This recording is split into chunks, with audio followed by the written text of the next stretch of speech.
Now, I want to share a story with you, and this is actually an article that I wrote over the weekend called All Wars Are Bankers' Wars. And I went in, I did a lot of research. It's posted to the front page of whatreallyhappened.com. I understand it's already gone viral. It's being reposted around the web. But I wanted to basically tell it to you here on the radio show. And it's a very long story. We're probably going to take the rest of the hour to do it. But it's something that you need to understand, that all of these wars and assassinations that we're told are crazed lone nut assassins or weapons of mass destruction or bringing democracy, all of them track back to the private central bankers as the initiating event. And the more you study this, the more you will realize all the wars are wars for the bankers, for the private central bankers. And I know a lot of people are going to have difficulty comprehending this, just how many of these wars we have fought as a nation were fought for no other purpose than to force private central banks onto nations that did not want them. So we're going to have a few examples so you understand why at this particular time in history the United States government is mired in so many wars against so many foreign nations. And there's plenty of precedents for this. Now, going back to the beginning, the United States fought the American Revolution primarily over King George III's Currency Act, which forced the colonists to abandon their own government-issued currencies and conduct business only using printed banknotes borrowed at interest from the Bank of England. If you go back to the writings of Ben Franklin, direct quote, the refusal of King George III to allow the colonies to operate an honest money system which freed the ordinary man from the clutches of the money manipulators was probably the prime cause of the revolution. That's Ben Franklin. Now, our public schools don't teach that because you're not supposed to know that the bankers were really behind the American Revolution. After the Revolution, the United States adopted a revolutionary, radically different economic system in which the government issued its own value-based currency so that private banks couldn't skim the wealth of the people through interest-bearing banknotes. So the American Revolution was fought primarily to free the American people from King George III's Currency Act, which ordered them to conduct all business using printed banknotes borrowed at interest from the Bank of England. So the Bank of England was just, raking in wealth from the labor of the American people in exchange for ink and paper. And that fueled the anger that led to the American Revolution. Your public schools don't spend a lot of time on that, but that was really what it was all about. So the revolution was over, the United States was born, but the private bankers are nothing if not dedicated to their schemes to acquire other people's wealth, and they knew full well how easy it is to corrupt a nation's leaders. Now, just 1 year after Mayor Amschel Rothschild had uttered his infamous, "Let me issue and control the nation's money, and I care not who makes the laws," private bankers succeeded in setting up a new private central bank called the First Bank of the United States, largely through the efforts of the Rothschilds' chief supporter in the United States, Alexander Hamilton. Now, this First Bank of the United States was founded in 1791, and by the end of its 20-year charter, the First Bank of the United States had almost ruined the nation's economy while enriching the bank's owners.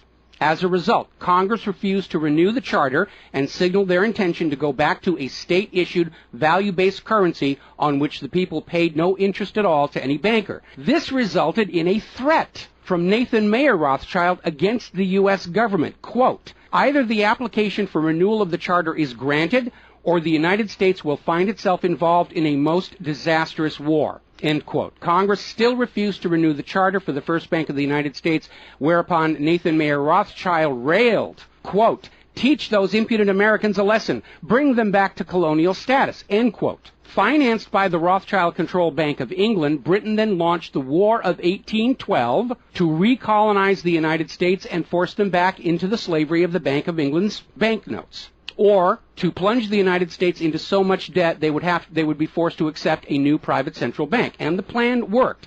Even though the United States won the War of 1812, Congress was forced to grant a new charter for yet another private bank, issuing the public currency as loans at interest, the Second Bank of the United States. Once again, private bankers were in control of the nation's money supplied and cared not who made the laws or how many British or American soldiers had to die for it. So once again, the nation was plunged into debt, unemployment, poverty by the predations of the private central bank, and in 1832, Andrew Jackson successfully campaigned for his second term as president under the slogan, "Jackson and no bank." True to his word, Jackson succeeded in blocking the renewal of the charter for the Second Bank of the United States of America. And this was where that famous quote came from Andrew Jackson. Quote, "Gentlemen, I too have been a close observer of the doings of the Bank of the United States. I have had men watching you for a long time, and I am convinced that you've used the funds of the banks to speculate in the breadstuffs of the country. When you won, you divided the profits amongst you, and when you lost, you charged it to the bank. You tell me that if I take the deposits from the bank and annul the charter, I shall ruin 10,000 families. That may be true, gentlemen, but that is your sin. Should I let you go on, you will ruin 50,000 families, and that would be my sin. You are a den of vipers and thieves. I've determined to rout you out, and by the eternal God, I will rout you out. End quote. Andrew Jackson. Shortly after the charter for the Second Bank of the United States expired, there was an assassination attempt on Andrew Jackson, and it failed when both pistols used by the assassin, Richard Lawrence, failed to fire. Later on, Lawrence explained the motive for the assassination by saying that with President Jackson dead, money would be more plenty. So it was an assassination motivated by the interests of the bankers. Now, our public school system is as subservient to the bankers' wishes to keep certain history from you, just as the corporate media is subservient to Monsanto's wishes to keep the dangers of GMOs from you, and the global warming cult's wishes to conceal from you the fact that Earth has actually been cooling for the last 16 years. So it should probably be no surprise that the financial dimension of the Civil War are not well known to the average American. It's portrayed in our history books and our popular media as an internal dispute over slavery, but in fact it was a war with global implications. When the Confederacy seceded from the United States, the bankers once again saw the opportunity for a rich harvest of debt and offered to fund Lincoln's efforts to bring the South back into the Union at 30% interest.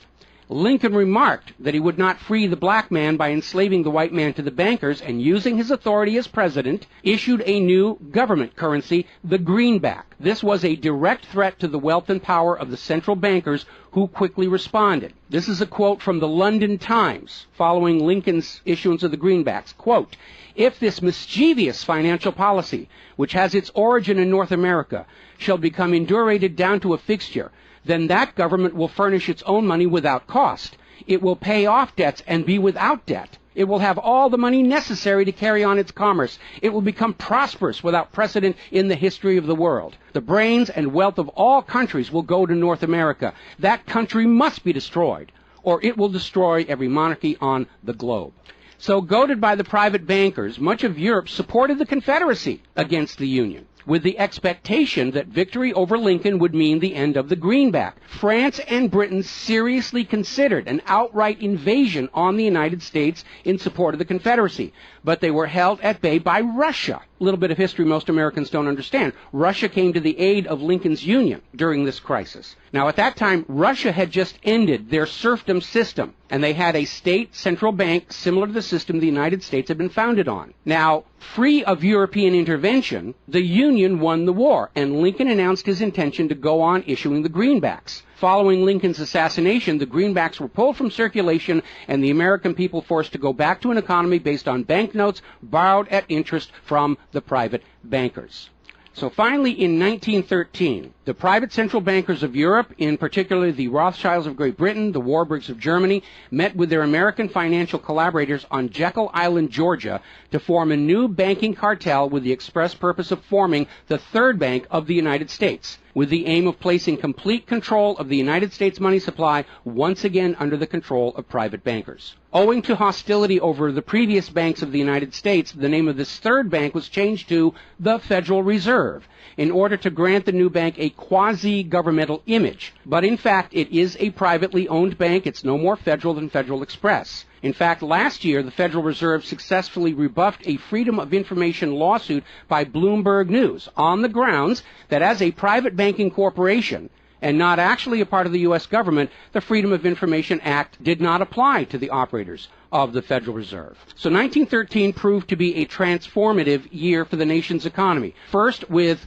Congress' passage of the 16th Income Tax Amendment and the false claim it had been ratified. Here's another direct quote. "I think if you were to go back and try and find and review the ratification for the 16th Amendment, which was the internal revenue, the income tax, I think if you went back and examined that carefully, you would find that a sufficient number of states never ratified that amendment," end quote. That's U.S. District Court Judge James C. Fox in Sullivan versus United States, 2003. Later that same year, 1913, and apparently unwilling to risk another questionable amendment, Congress passed the Federal Reserve Act over the Christmas holiday in 1913, while members of Congress opposed to the measure were at home. This was a very underhanded deal, as the Constitution explicitly vests Congress with the authority to issue the public currency, does not authorize its delegation, and thus would have required a new amendment to transfer that authority to a private bank. But pass it, Congress did, and President Woodrow Wilson signed it as he promised the bankers he would in exchange for generous campaign contributions. Now, President Wilson later regretted that decision. You've probably heard this quote before, but you're going to get it again. Quote, "I am a most unhappy man. I have unwittingly ruined my country. A great industrial nation is now controlled by its system of credit. We are no longer a government by free opinion, no longer a government by conviction and the vote of the majority, but a government by the opinion and duress of a small group of dominant men." That was Woodrow Wilson writing in 1919. Now, 1 year after the passage of the Federal Reserve Act, World War I started, and it is important to remember that prior to the creation of the Federal Reserve, there was no such thing as a world war. Now, World War I actually started between Austria, Hungary, and Serbia, but quickly shifted to focus on Germany. Why Germany? They didn't start the war. Why was Germany the villain in World War I? Well, the real reason was their industrial capacity was seen as an economic threat to Great Britain. Great Britain's pound was already in decline at the time because too much economic emphasis was on banking and finance, and not enough was on agricultural development, industrial development, and infrastructure. It's very much like the situation we have in the United States right now. All the financial operatives, they want to play the Wall Street games, and other parts of the economy are being neglected. We've lost a great deal of our manufacturing. We're not the agricultural exporter we used to be because everybody's over there at Wall Street playing in that giant open-air casino. Now, pre-war Germany did have a private central bank, but it was under strict control by the German government to keep inflation at reasonable levels and to make sure that all of the German economy was being properly funded, just like Putin did with their central bank about a month ago. Under government control by the German government, investment was guaranteed to internal economic development, and as a result, Germany had become a major manufacturing technological power. They were exporting products that Great Britain could not compete with. So in the media of the day, Germany was portrayed as the main opponent of World War I. And not just defeated, it was flattened. Now, following the Treaty of Versailles, Germany was ordered to pay the war costs of all the participating nations, even though Germany had not started that war. This amounted to 3 times the value of all of Germany itself. Germany's private central bank, to which the German government had gone deeply into debt to pay the cost of the wars, was allowed to break free of government control. That led to the massive inflation of the Weimar Republic, followed, permanently trapping the German people in endless debt. And money speculators were running rampant, and it led to these situations where you had literally a whole basket full of paper notes to get a loaf of bread. Now, when the Weimar Republic collapsed economically, it opened the door for the National Socialists to take power. Their first financial move was to issue their own state currency, which was not borrowed from private central banks. It was based on a unit of value, not a unit of debt. Freed from having to pay interest on the money in circulation, Germany blossomed and quickly began to rebuild its industry. It was an amazing transformation to see. The media called it the German miracle. Time magazine lionized Hitler for the amazing improvement of life for the German people and the explosion of German industry, and they even named him Time magazine's Man of the Year in 1938. And then once again, Germany's prosperity and freedom from a private central bank loaning the public currency at interest became a threat to other nations and other powers. I have a couple of quotes here from Winston Churchill that tells you what was really going through the minds of Europe in the years leading up to World War II. Quote, "Should Germany merchandise again," which means do business, "should Germany merchandise again in the next 50 years, we have led this war, World War I, in vain." That was Winston Churchill writing in the Times in 1919. Another quote, "We will force this war upon Hitler if he wants it or not," end quote. Winston Churchill in a 1936 radio broadcast. Quote, "Germany becomes too powerful. We have to crush it," end quote. Winston Churchill in November 1936 speaking to U.S. General Robert Wood. Quote, "This war is an English war, and its goal is the destruction of Germany." Winston Churchill, autumn 1939 broadcast. So it was all about economics and profitability. Now, Germany's state-issued value-based currency was also a direct threat to the wealth and power of the private central banks around the world. And as early as 1933, they started to organize a global boycott against Germany to strangle this upstart ruler who thought he could run his nation without a private central bank. Now, as had been the case in World War I, Great Britain and other nations threatened by Germany's economic power looked for an excuse to go to war.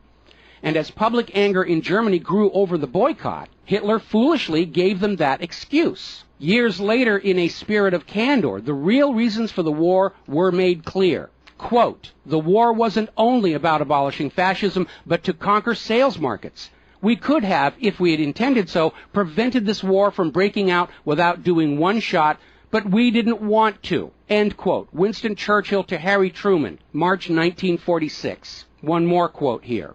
Quote, "Germany's unforgivable crime before World War II was its attempt to loosen its economy out of the world trade system and to build up an independent exchange system from which the world finance couldn't profit anymore. We butchered the wrong pig." End quote. Winston Churchill writing in his book, The Second World War. Now, a little side note, we're going to actually step back in time to the years before World War II. A little bit of history a lot of Americans are still completely unaware of. And it involves a gentleman by the name of Marine Corps Major General Smedley Butler. In 1933, Wall Street bankers and financiers had bankrolled the successful rise to power of Hitler and Mussolini. Brown Brothers Harriman in New York, and they're still there. I saw them when I was there for the 9/11 anniversary. They were financing Hitler right up to the day war was declared with Germany. And these Wall Street financiers decided that a fascist dictatorship in the United States, based on the one Mussolini had in Italy, was going to be far better for their business interests than Roosevelt's New Deal, which threatened massive wealth redistribution to recapitalize the working and middle classes of America. So the Wall Street tycoons recruited General Butler to lead the overthrow of the U.S. government and install a Secretary of General Affairs who would be answerable to Wall Street and not the people, would crush social unrest and shut down all the labor unions. General Butler pretended to go along with the scheme, but then exposed the plot to Congress.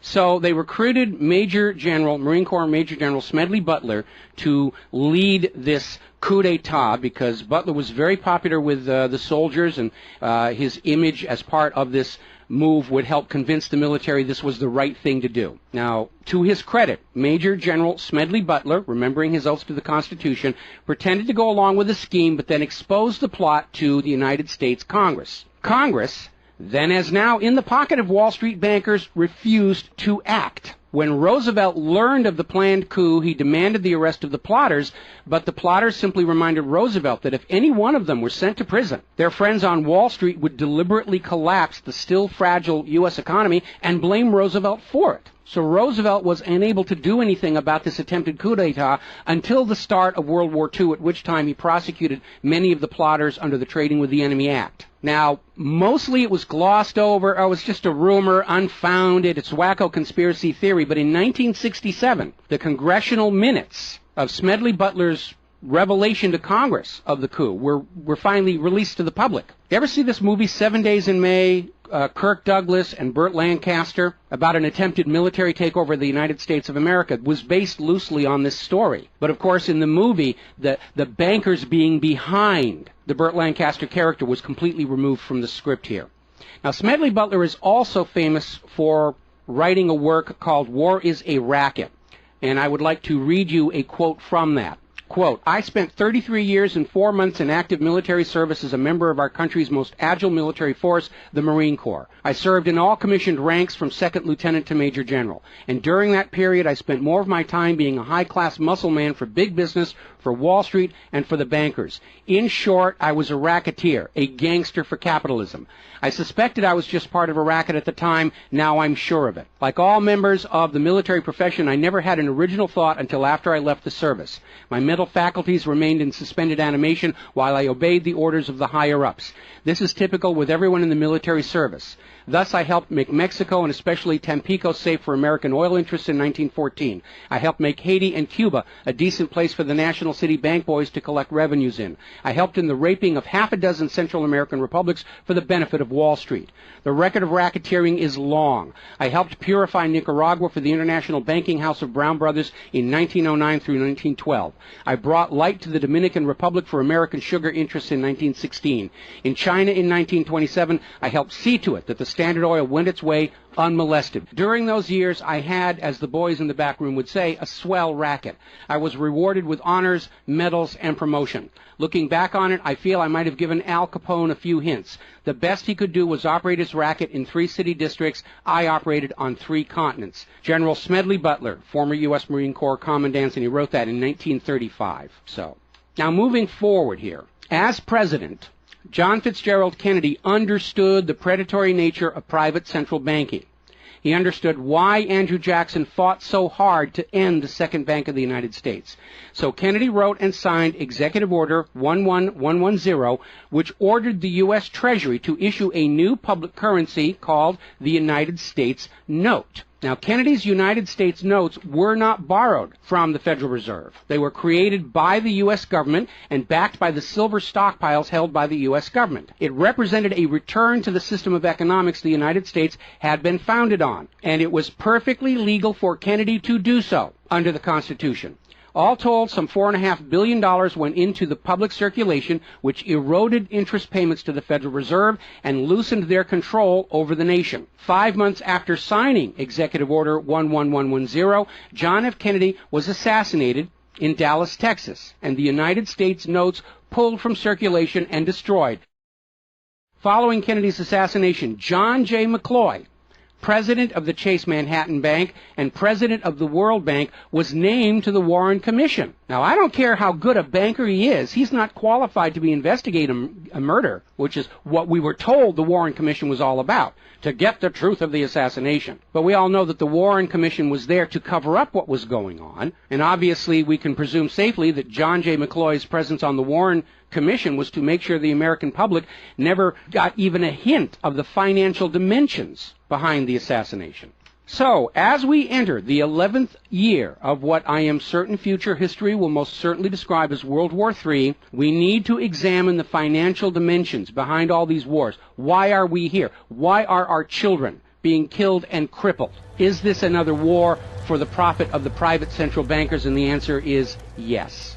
Now, toward the end of World War II, when it became obvious that the Allies were going to win and dictate the post-war political environment, the major world economic powers met at Bretton Woods, a luxury resort in New Hampshire, in July of 1944, and they hammered out the Bretton Woods Agreement for International Finance.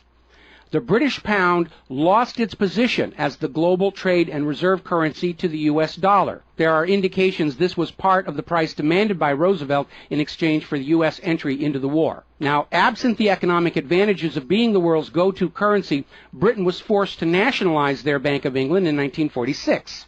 The Bretton Woods Agreement, ratified in 1945, in addition to making the dollar the global reserve and trade currency, obligated the signatory nations to tie their currencies to the dollar. The nations that ratified Bretton Woods did so on 2 conditions. The first was that the Federal Reserve would refrain from overprinting the dollar, basically as a means to loot real products and produce from other nations in exchange for ink and paper. It basically was an imperial tax imposed by the U.S. economic system on the rest of the world. That assurance of no overprinting was supposedly backed up by the second requirement, which was that the U.S. dollar would always be convertible back to gold by the U.S. government at $35 an ounce.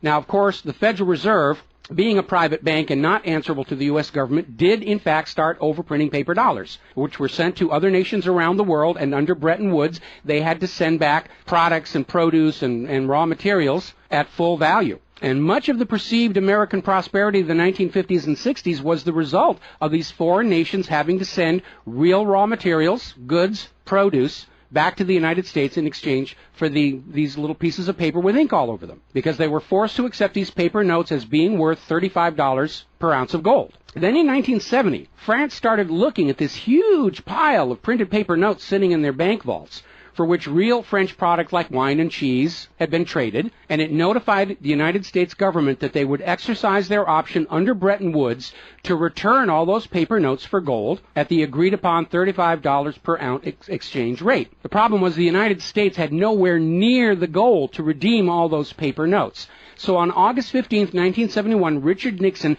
temporarily, nudge, nudge, wink, wink, say no more, suspended gold convertibility of the U.S. Federal Reserve notes. This Nixon shock, as it was termed at the time, effectively ended Bretton Woods, and many global currencies started to delink from the U.S. dollar. And it created another problem, because the United States had been collateralizing their loans, money borrowed from other governments and foreign investors, with the American nation's gold reserves. And with the awareness that there wasn't enough gold to redeem all the Federal Reserve notes, lenders to the U.S. were starting to wonder, did the U.S. government have enough gold to collateralize their outstanding debts? Foreign nations began to get very nervous about the loans to the United States, and they were understandably reluctant to loan any additional money without some form of collateral. So what Richard Nixon did is he founded the environmental movement with the EPA and its various programs like wilderness zones and roadless areas and heritage rivers, wetlands, and all these other little different programs, which all took vast areas of public lands and made them off limits to the American people, who are technically the owner of all those lands. But Nixon had no concern for the environment, and the real purpose of this land grab, under the guise of the environment, was to pledge those pristine lands and their vast mineral resources as collateral on the outstanding national debt. The multitude of all these different programs was simply to conceal the scale of the land grab and collateralization of the American people's heritage. And it actually today covers almost 25% of the entire nation, is now locked up by these EPA programs and pledged as collateral on government borrowing. Now, with open lands, available lands for collateralization already in short supply, the U.S. government embarked on a new program to shore up sagging international demand for the dollar. The United States approached the world's oil-producing nations, mostly in the Middle East, and offered them a deal. In exchange for only selling their oil for dollars, the United States would guarantee the military safety of those oil-rich nations. The oil-rich nations would agree to spend and invest their U.S. paper dollars inside the United States, particularly in U.S. Treasury bonds, which would be redeemable through future generations of U.S. taxpayers. The concept was labeled the petrodollar. In effect, the United States, no longer able to back the dollar with gold, was now backing it with oil, other people's oil. And that necessity to keep control over those oil nations to prop up the dollar has dominated America's foreign policy in the region ever since. But as America's manufacturing and agriculture has declined, the oil-producing nations faced a dilemma. Like France, they've got piles and piles of these paper notes and treasury bonds piling up in their vaults, and there really wasn't all that much except real estate they wanted to buy from the United States of America. Europe's cars and aircraft were superior and less costly. In more recent times, America's experiment with GMO food crops has led a lot of nations to simply avoid buying U.S. agricultural exports. Israel's constant belligerence against its neighbors has caused the oil-producing nations to wonder if the U.S. could actually keep their end of the petrodollar arrangement. So oil-producing nations started to talk of selling their oil for whatever currency the purchasers wanted to pay. Iraq, already somewhat hostile to the United States following Desert Storm, demanded the right to sell their oil for euros in 2000. In 2002, the United Nations agreed that Iraq had a right to sell their oil for euros under the Oil for Food program. 1 year later, 2003, the United States reinvaded Iraq, lynched Saddam Hussein, and placed Iraq's oil back on the world market, only available for U.S. dollars.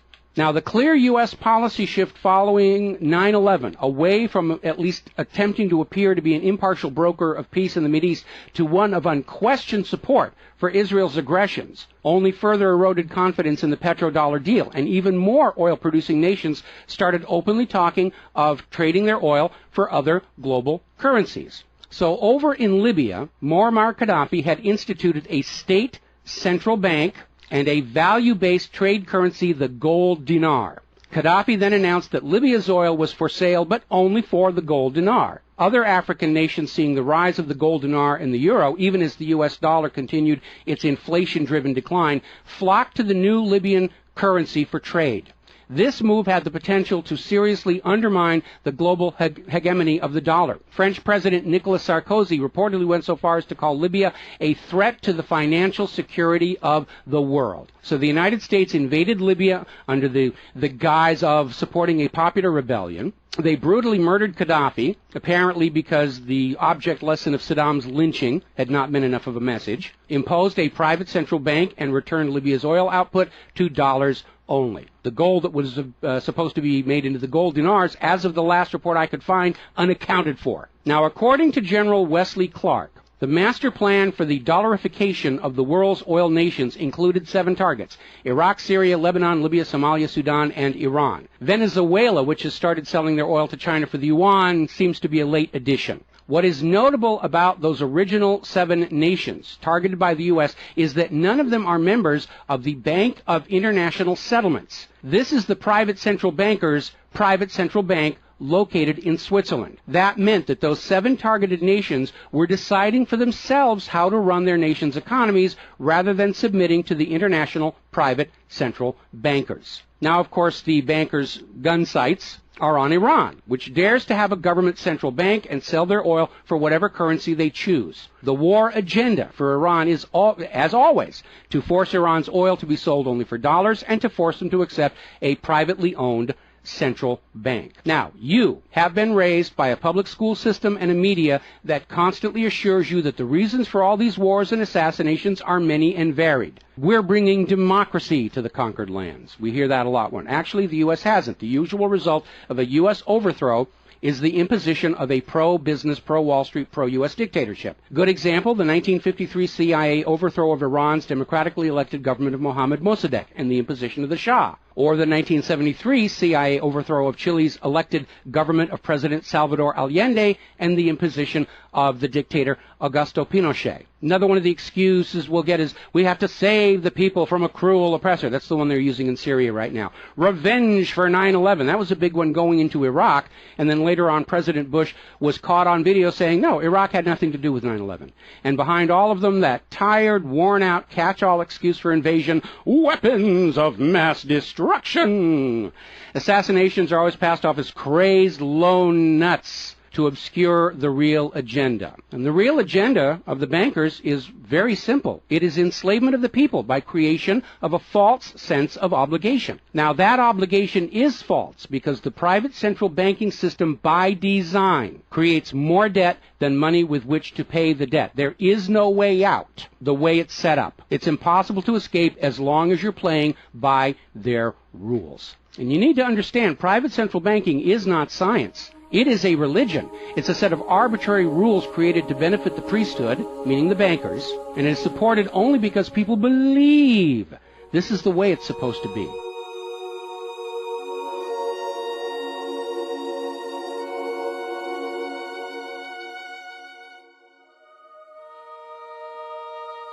It is a religion. It's a set of arbitrary rules created to benefit the priesthood, meaning the owners of the private central banks. The fraud persists with often lethal results only because the people are brainwashed into believing that this is the way life is supposed to be, and no alternative exists or should even be dreamt of.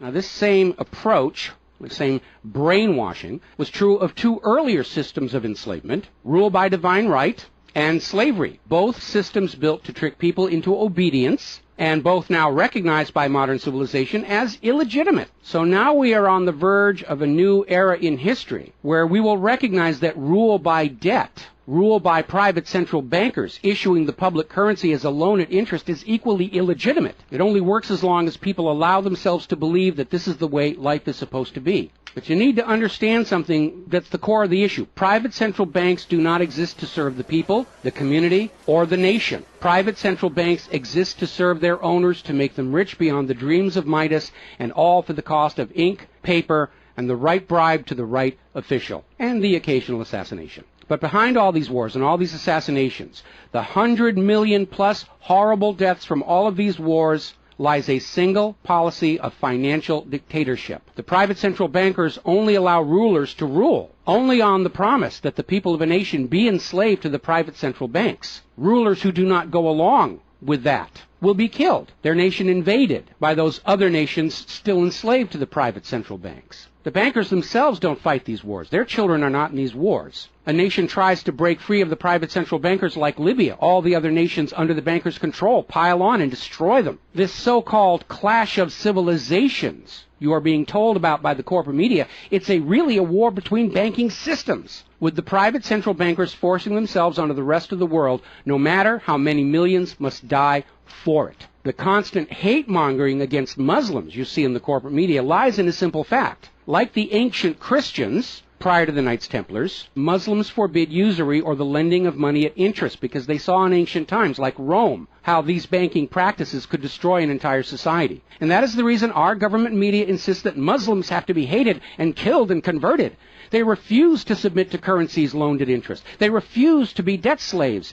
That makes them a threat to the natural order of the world, the new world order of global fascist dictatorship. So, off to war your children must go to spill their blood for the money junkies' gold. We barely survived the last 2 world wars. Now we're going into the third one in the nuclear bioweapon age. That is very dangerous. We have to ask ourselves, are the private central bankers willing to risk incinerating the whole planet to feed their greed? Apparently so. You as parents, as siblings, as spouses, need to ask yourself, do you really want to see your loved ones in uniform, killed and crippled, all for a bank balance sheet? But the whole point of this article, the whole point of what I'm sharing with you today, and this is all history, you can go out and hunt it down for yourself. Behind all the flag waving, behind all the propaganda, behind the crazed lone nut assassins, weapons of mass destruction, all of the modern wars this nation have fought are wars by and for the private bankers, fought and bled for by third parties unaware of the true reason they're expected to gracefully accept being killed and crippled for. And the process is quite simple. We've explained it before on this show. As soon as the private central bank issues its currency as a loan at interest,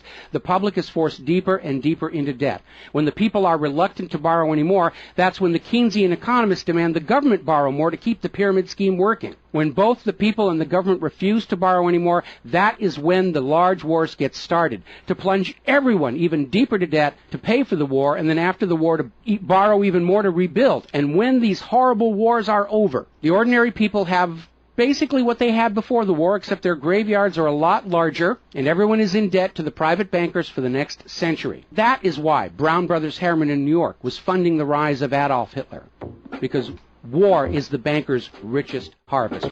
We all need to recognize this is what all these wars have been about.